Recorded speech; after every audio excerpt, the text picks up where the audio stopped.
Sur les chiffres du Fonds monétaire international. L'économiste en chef du FMI, tout à l'heure, a prévu une récession mondiale de 3% cette année, la pire depuis les années 30. D'abord, quelles peuvent être les conséquences directes pour tout un chacun de cette crise qui s'annonce? Des faillites, des licenciements, il faut s'y préparer pour les semaines et les mois qui viennent?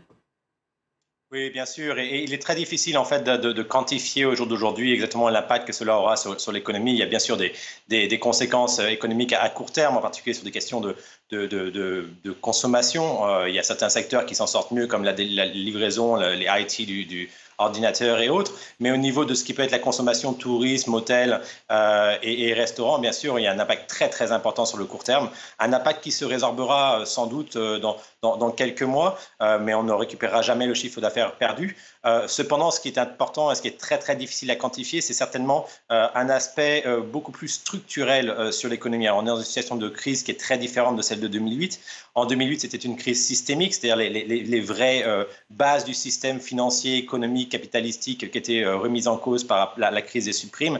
Mais ici, on est dans un risque, un choc exogène, un choc qui n'est pas lié aux structures du système lui-même, mais qui aura un impact très important sur des capacités d'investissement. Des investissements qui aujourd'hui ne sont pas faits du fait de l'absence de liquidité, de la crise sur les marchés, qui auront des conséquences dans 6 mois, dans un an et demi. Donc il est très difficile de quantifier un peu cet impact sur l'économie. On le sent très très fort et on est capable de le quantifier sur le court terme au niveau de la consommation. Mais la question plus importante est bien sûr celle de l'aspect sur le moyen et le long terme. Et est-ce que les pays, les régions du monde seront touchés de manière différente? Qui peuvent être les grands perdants et les éventuels gagnants de cette crise? Alors, les pays sont touchés de manière très, très différente. D'abord parce que les pays sont touchés par le coronavirus de manière très différente. On a un épicentre de l'épidémie qui est aujourd'hui en Europe et aux États-Unis, de plus en plus aux États-Unis.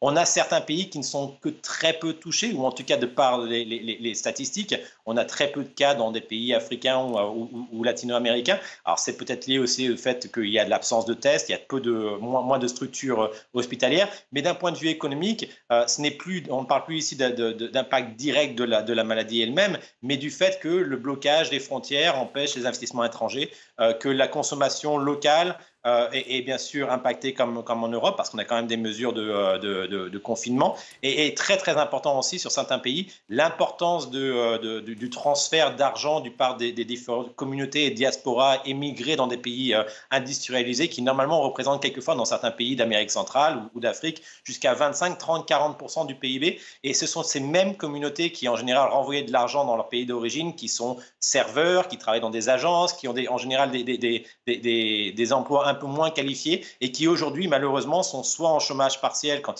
ça se passe Merci. en France, soit complètement licenciés aux États-Unis, et donc il y a une très grande baisse des revenus dans les pays en voie de développement. Merci beaucoup Rémi Pied pour ce décryptage.